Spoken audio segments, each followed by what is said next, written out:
नमस्कार दोस्तों, टीटीएस व्यक्तित्व के एक नए एपिसोड में मैं आपका फिर से स्वागत करता हूं। और टीटीएस व्यक्तित्व के इस एपिसोड में हम बात करेंगे एक ऐसी शख्सियत की जिन्होंने अपने दौर में भारत के लोकतंत्र को न सिर्फ मजबूती दी बल्कि जिंदा बनाए रखने में भी अहम भूमिका निभाई।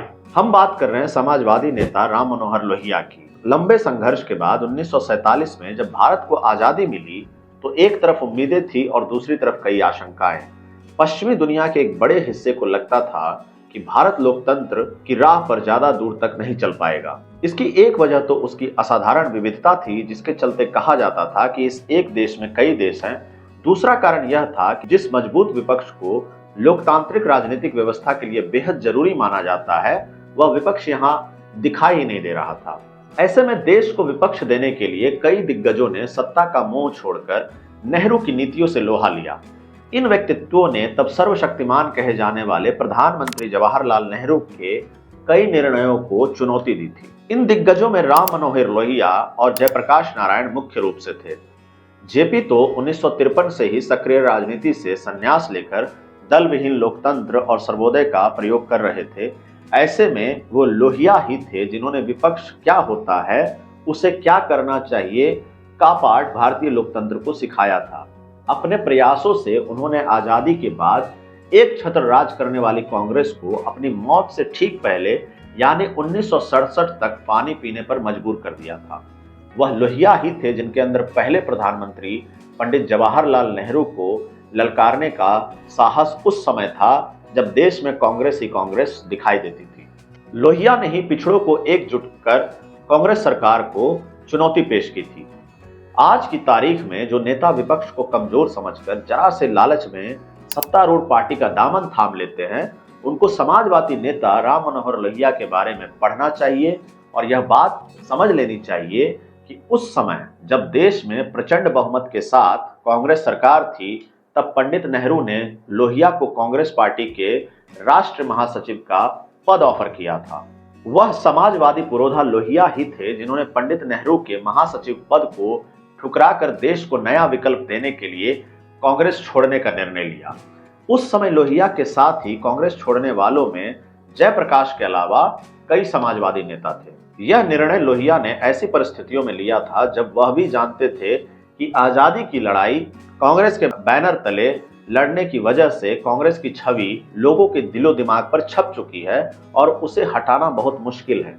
वह यह भी जानते थे कि उनके पास ना तो मजबूत संगठन है और ना ही खास संसाधन, पर लीक से हटकर चलने वाले लोहिया और उनके साथियों ने लोकतंत्र के हित में विपक्ष की आवाज बनने और उसे बुलंद करने का फैसला लिया था।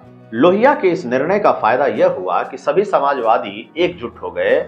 इसका परिणाम 1948 में सोशलिस्ट पार्टी के गठन के रूप में हुआ। 1952 में जेबी कृपलानी की किसान मजदूर पार्टी के साथ विलय करके प्रजा सोशलिस्ट पार्टी का निर्माण किया गया। मजबूत संगठन और संसाधन के अभाव में लोहिया और अन्य समाजवादियों की पहले आम चुनाव में तो हार हुई। इसे मजबूत कांग्रेस को नियंत्रण में रखने की जिजीविषा ही कहेंगे कि इस हार के बाद कई सोशलिस्ट पार्टियां एकजुट हो गई। हालांकि मतभेदों के चलते लोहिया ने 1955 में पीएसपी छोड़कर फिर से सोशलिस्ट पार्टी को जिंदा करने का निर्णय किया। इसके बाद वे घूम घूम कर तमाम पिछड़ी जातियों के संगठनों को जोड़ने लगे। यह लोहिया का ही प्रयास था कि उन्होंने बी.आर. अम्बेडकर से मिलकर उनके all India backward class association को भी सोशलिस्ट पार्टी में विलय के लिए मना लिया था। दिसंबर 1956 में अम्बेडकर का निधन होने से लोहिया की अम्बेडकर को अपने साथ जोड़ने की मुहिम अधूरी ही रह गई। लोहिया ने तत्कालीन प्रधानमंत्री जवाहरलाल नेहरू की फिजूल खर्ची पर उंगली उठाते हुए कहा था कि देश की 30 करोड़ जनता 3 आने पर निर्भर है और देश के प्रधानमंत्री को अपने ऊपर खर्च करने के लिए प्रतिदिन 25,000 रुपए चाहिए।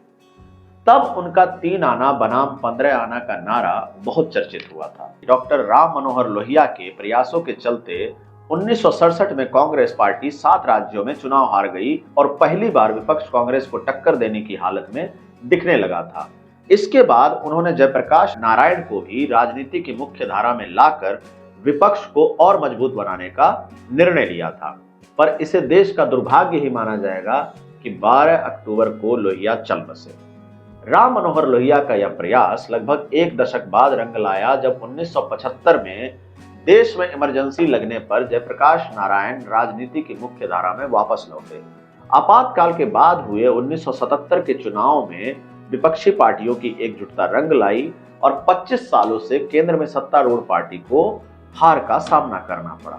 तो दोस्तों, ये थी हमारी एक खास कोशिश डॉक्टर राम मनोहर लोहिया के जीवन और उनके प्रयासों के बारे में बताने की आपको, कि उनका जीवन कैसे एक विपक्षी दलों की भूमिका को अहमियत देता था, जो कि सत्तारूढ़ नहीं होने के बावजूद भी एक अहम भूमिका लोकतंत्र में निभाते हैं। तो उम्मीद करता हूं कि टीटीएस इंडिया का एक ये विशेष प्रयास एक विशेष व्यक्तित्व को आपके सामने रखने में सक्सेसफुल रहा होगा, सफल रहा होगा। और अगर आपको लगता है कि हम एक अच्छा कार्य कर रहे हैं, इन व्यक्तित्वों के बारे में आपको जानकारी मिल रही है हमारे जरिए, तो प्लीज़ हमारे चैनल को लाइक, शेयर, सब्सक्राइब कीजिए और कमेंट सेक्शन में हमें अपने फीडबैक जरूर दीजिए कि किस तरह के और किन व्यक्तित्वों पे हमें और अपने एपिसोड्स लाने हैं। आपकी इच्छा किन तरह के किन किन व्यक्तित्वों के लिए है कि हम उनके ऊपर भी कुछ कंटेंट लाएं। धन्यवाद दोस्तों। हमारे और भी प्रोग्राम हैं जो आपको जरूर पसंद आएंगे, जैसे किताब का पन्ना, व्यक्तित्व, सिनेमा, जेंडर प्लस, तराना, आर्ट, मुशायरा, बातचीत और भी बहुत कुछ। हमारे इन प्रोग्रामों को भी जाकर देखिए। टीटीएस इंडिया के इन प्रयासों को अपना प्यार दीजिए और हमारे साथ बने रहिए। अगर आपने अब तक चैनल को सब्सक्राइब नहीं किया है तो चैनल को सब्सक्राइब कर लें ताकि हमारी हर वीडियो आप तक सबसे पहले पहुंचे। थैंक्स और ज्वाइन बटन से आप हमारी आर्थिक मदद भी कर सकते हैं। धन्यवाद। मिलते हैं किसी नई वीडियो में।